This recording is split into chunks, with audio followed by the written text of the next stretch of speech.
मैं मानव शरीर प्राप्त था और मेरी 20 वर्ष की आयु थी, युवा था। एक भयंकर अकाल गिरा उस क्षेत्र में जहाँ हमारा परिवार रहता था। मेरा पूरा परिवार नष्ट हो गया भूख के कारण। टक्कर मार मार कर भाई बहन और माता पिता मर गए। मैं युवा था, शक्ति मेरे में ज़्यादा थी उनसे। मैं कई दिन रोज तक भूख सहन करके जीवित रहा। उस क्षेत्र को छोड़कर मैं दूसरे स्थान पर चला गया जहाँ अकाल नहीं था। वहाँ पेट भर अन्न खाया, लेकिन हृदय में एक ऐसी चोट लग गई कि ये क्या जीवन है यहाँ का। कल तक हम भाई बहन माता पिता के साथ बड़े प्यार से खेल रहे थे, रह रहे थे, एक दूसरे से बगैर एक पल भी दूर नहीं हो सकते थे। और आज ना माँ रही, ना बाप रहा, ना बहन रही, ना भाई रहे। इसने मुझे इतना तोड़ दिया कि अब कुछ सूझ नहीं रहा था। इतने में क्या सुना कि एक मंदिर से आवाज आई, भगवान की चर्चा हो रही थी।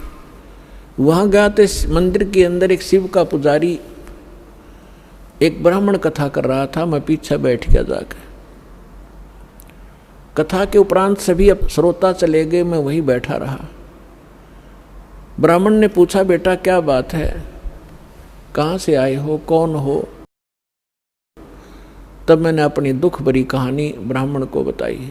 पंडित बड़ा दयालु था, मुझे सीने से लगाया और कहा, बेटा यहाँ तो दुखों के पहाड़ ऐसे ही टूटते रहेंगे, आप भक्ति किया करो, भक्ति करो बेटा, भक्ति से भगवान सहारा देता है और मोक्ष हो जाता है।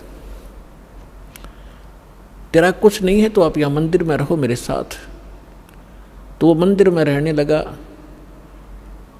अब दास जो आपको स्पष्ट करना चाह रहा है कि 2 प्रकार से मानव शरीर प्राप्त होता है। एक तो टर्न वाइज, 83 लाख योनियाँ भोग कर गधे कुत्ते सुअर सब आकर के मनुष्य शरीर मिलता है।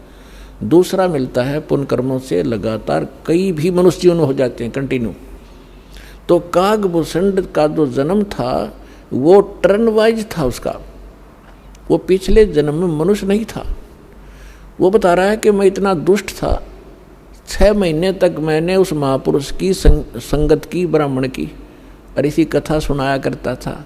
और कथा सुना के यूँ कहा करता, बेटा दीक्षा ले ले, भगवान की भक्ति से मोक्ष होगा। तो मैं टाल मटोल कर जाता था, फिर देखूंगा महाराज, क्योंकि परमात्मा की वाणी माता है, तुलसी पिछले पाप से हरि चर्चा ना भावे, जैसे जबर के बेग से भूख विदा हो जाए। जैसे किसी को बुखार हो गया हो, मलेरिया हो, तो उसको चाहे मनुखा दाख, किशमिश, हलवा, पूरी, खीर, कितना स्वादिष्ट भोजन दे दीजिए, वो जीभ परखते ही कहता कड़वा कड़वा लगता है, मुझे अच्छा नहीं लगता। अब ना वो मनुखा कड़वी है, ना हलवा और खीर कड़वी है। उस बुखार ने उसकी व्यवस्था शरीर की इसी बना दी कि उसको स्वादिष्ट वस्तु भी कड़वी महसूस हो रही है। अब वो उनको नहीं खा सकता, चाहे कितनी कोशिश कर लो, जीभ परखते ही थूक देता है, उसके बस की बात नहीं। अब उसके लिए ट्रीटमेंट क्या है, उसका विकल्प क्या है कि उसने कड़वी गोली खानी पड़ेगी ना चाहते हुए भी, और फिर वो व्यवस्था ठीक होगी। तो इसी प्रकार उसकी मजबूरी होगी वहाँ रहने की, उस कागभूषण की, और कोई सहारा नहीं था, कहीं रोटी नहीं थी, वहाँ रोटियाँ मिल रही थी, वो रहता रहा उस संत के साथ, लेकिन उसके अंदर वो भगवान की जो मनुखा दाख सुहावा नहीं थी। 6 महीने तक उसने संगत करी, जब जाके एक दिन उसने दीक्षा ली। अब काल का इतना भयंकर जाल है कि ब्राह्मण वृद्ध हो गए, वो युवा थे। जो कथा गुरुजी सुनाया करते 6 महीने में, 1 वर्ष में उसको वो याद होगी। उनकी अब्सेंस में वो कथा सुनाने लग गया, तो जितने भी श्रोता आते थे वो उसकी प्रशंसा करते थे कि वाह भाई वाह, कमाल कर दिया, आप तो पंडित जी से भी अच्छी तरह से कथा सुनाते हो, आपकी तो आवाज़ भी बड़ी सुरीली है। अब वो बताता है इससे पुण्यात्मा आपको माइनस पॉइंट जो फाउल पॉइंट हैं आपके भक्ति के ये भी जानकारी होगी, हम कहाँ मार खाते रहे। अब उसमें अभिमान हो गया, प्रशंसा का पात्र बन गया, हवा भर गई उसके अंदर। और हम यहाँ दुखी होते हैं। कहते राज तजना सहज है, सहज त्रिया का ने, और मान बढ़ाई ईर्षा दुर्लभ तजनाई। अब उसको मान बढ़ाई का रोग लग गया। एक दिन गुरुजी आए अपना पूजा पाठ करने के लिए, अपने घर से आते थे, उसको मंदिर में इंचार्ज बना दिया था। और वो बैठा था अपने प्रशंसकों के पास, 20-30 भगत बैठे थे, भगतमती बैठी थी, वो चर्चा सुनावा था। गुरुजी आगे, और वो जो भगत थे वो सारे उसके प्रशंसक हो गए। तो उसने उस दिन खड़ा हो करके गुरुजी का सत्कार नहीं किया, बैठे बैठे देख लिया। और मन में ये था यदि मैं उठूँगा, खड़ा होऊंगा तो मेरी बेइज्जती ना हो जाए श्रोताओं के सामने, उसमें ये दोष था। लेकिन संत ने ये ध्यान नहीं दिया, वो अपनी पूजा की धुन में उनके पास से निकल गया और मंदिर में आगे चला गया। वो बाहर परिसर में बैठे थे डंडे में। तब आकाशवाणी हुई, भगवान शंकर का पुजारी था वो ब्राह्मण। भगवान शंकर ने आकाशवाणी की, ए धूर्त, तूने अपने गुरु का अनादर किया है, तुझे 1 लाख वर्ष तक नरक में डाला जाएगा। ये आकाशवाणी सुन ली गुरुजी ने। अपना आत्माओं कबीर साहब कहते हैं बहुत प्यारा बालक माँ का, उससे बढ़कर शिष्य गुरुओं का। अब पिता को पुत्र पुत्री बहुत अच्छी प्यारी लगते हैं, माँ को पिता से भी 100 गुना प्रेम होता है अपने बच्चों में, बेटा और बेटियों में। और यहाँ ये भी साथ में सिद्ध होता है कि गुरु जी को अपने शिष्य उन माँ से भी 100 गुना प्यारे होते हैं कि ताकि इनका कल्याण हो, क्योंकि वो भविष्य की जानकारी रखता है कि यदि ये इस भक्ति पर सफल नहीं हुए तो इनके ऊपर के कहर टूटेगा। इसलिए उस भविष्य के दुख को जानकर आपको इतना प्यार देता है कि ये इस भक्ति पर जुड़े रहें, और कहीं इनका इतना मोह बनाता है कि कहीं ये डगमग ना हो जाए, इनका भविष्य नाश हो जाए, दुर्गति होगी इन बालकों की। फिर तो इस प्रकार उस संत ने आकर महात्मा ने कहा कि बेटा क्या गलती होगी, भगवान क्यों अक्षुब्ध हुए तुझसे? अरे अक्षमा याचना कर भगवान से। आप भी खड़े हो गए और उससे भी कहा, और कहा है भगवान बालक है, भूल पड़ गई होगी, आपका बच्चा है, अक्षमा करो, आप तो दयालु हो, आप तो कृपालु हो, महादेव हो। फिर आकाशवाणी की कि इसने अपने गुरु का अपमान किया है, ये मेरी बर्दाश्त से बाहर है।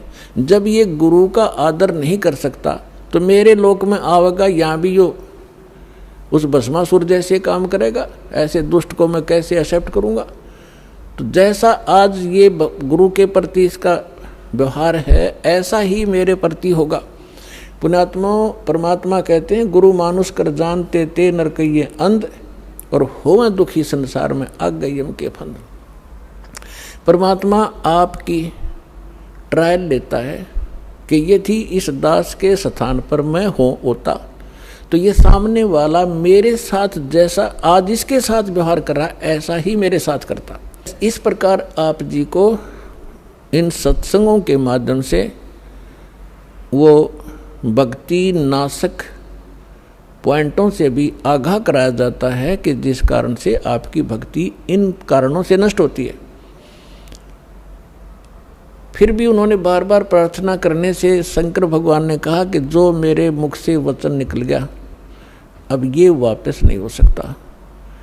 इतना अवश्य कर दूंगा तेरे गुरु जी की प्रार्थना पर कि उस नरक के अंदर तुझे यम के दूत दुखी नहीं करेंगे, रहना पड़ेगा 1 लाख वर्ष तक नरक में ही, उसको मैं बाहर नहीं कर सकता। अब यहाँ परमात्मा कहते हैं मासा घटे न तिल बध है, विद ना लिखे जो लेख, और सच्चा सतगुरु मेट कर ऊपर मारते मेघ। तो ये भगवान केवल उतना ही कर सकते हैं, इससे वो कम और ज़्यादा नहीं कर सकते। जो उनकी किसी भी 3 ताप के कारण या प्रारब्ध के कारण जो भी उनको सुख या दुख है उतना ही मिलेगा।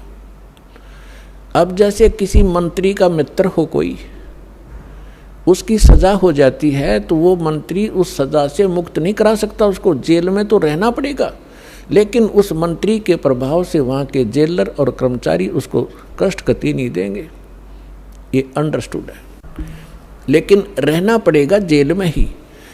इस प्रकार कागभूषण बता रहे हैं कि मैं ऐसा नालायक था कि उससे पहले के आज मुझे पिछली इतिहास नजर आता है, क्योंकि मैं भक्ति पर हूँ।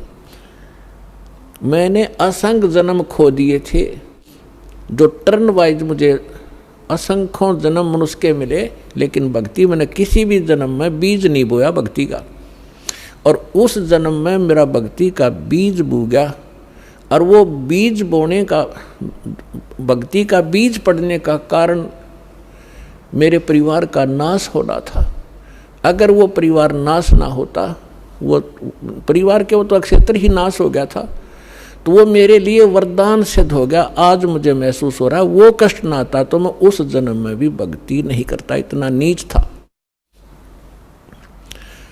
अब कागभूषण कहता है उसके बाद मेरा 1 लाख वर्ष के बाद फिर पुनः जन्म हुआ। भक्ति की कसक मेरे अंदर फिर भी बनी रही। मैंने एक लोमस ऋषि के साथ वाद विवाद कर दिया भक्ति के ऊपर। उसने श्राप दे दिया, रे चंडाल, तेरा चंडाल के घर जन्म होगा, काग चंडाल के। तो कहता है कि मेरे मन, जब गुरुजी ने मुझे ऐसा क्रोध से वचन बोला, मेरे को क्रोध नहीं हुआ, मैं समझ गया कि बात बिगड़ गई। मेरे मन में क्रोध नहीं आया, ना दुख हुआ, मुझे एहसास हुआ कि मेरे से भारी गलती बन गई। तो मैंने उनके तरफ करबद्ध होकर के हाथ जोड़ के ऐसे मायूस सा बनकर कहा कि हे ऋषि जी, जन्म तो दास को कहीं दे देना, पर एक वरदान भी दे दो कि मेरी भक्ति भूल ना पड़े। तो उसने कहा भाई ठीक है, तेरा जन्म तो होगा चंडाल का, लेकिन ये आशीर्वाद दे देता हूँ कि तेरा याद बनी रहेगी भगवान की। तो फिर काग चंड के घर ये जिसका जन्म हुआ, पूरा इतिहास बता रखा परमात्मा ने अपने सूक्ष्म वेद में। ब्रह्मा जी का वाहन है हंस, उसकी हंसनी को ब्रह्मा जी की पत्नी सावित्री उसको गर्भ धारण कराने के लिए काग चंड के घर लेगी। उनके संयोग से फिर कागभूषण का जन्म हुआ। ऊपर से मुंह काग का है, नीचे शरीर देवताओं जैसा है। फिर ये कहता है कि गरुड़ जी उसके बाद जो नेक्स्ट जन्म मेरा चंडाल के घर हुआ कागभूषण नाम से, उस जीवन में मेरे भक्ति की जबरदस्त कसक बनी रही। मैं घूम रहा था, भटक रहा था, गुरु भी बना रखे थे, ऋषियों के पास भी गया था और भक्ति भी कर रहा था। उसी दौरान मुझे एक जोगजीत नाम के महापुरुष मिले। उन्होंने मुझे सतलोक और सचखंड और बहुत आगे की जानकारी दी, और उन्होंने मुझे एक ऐसा मंत्र दे रखा है, उसका जाप करता हूँ और मेरी बहुत लंबी उम्र उन्होंने बख्श दी है। तो पुण्यात्माओं, वो जोगजीत कौन थे? ये वो परमात्मा है कबीर साहब, हमारे परम पुरुष। ये भिन्न भिन्न रूप बना के भिन्न भिन्न नामों से यहाँ आते हैं और अच्छी आत्माओं को मिलते हैं, उनको भक्ति से युक्त करते हैं। तो जो प्रसंग चल रहा था कि जैसे आप पूर्व जन्म के पुण्यकर्मी प्राणी हो, उनको मनुष्य जीवन मिला है, तो वो आज भी भक्ति की कसक आप में विद्यमान है, आप भटक रहे हो। और कुछ ऐसे व्यक्ति हैं एक ही घर में, एक तो इस ज्ञान को सुनते ही भाग लेता है और दूसरे को समझाने की चेष्टा करते हैं तो भी वो नहीं मानते हैं, विरोध करते हैं। तने देवी देवता छोड़ दिए, तने बैठा दिया है, देवता रुष्ट हो जाएंगे, ये हो जाएगा, नुकसान हो जाएगा, या वो भक्ति करते ही नहीं है। तो इसका कारण बताया परमात्मा ने। कबीर साहब कहते हैं, सठ दल दोनों दीन का, दिल में दोष न धार, सतगुरु का कोई एक है, यू काल का सब संसार।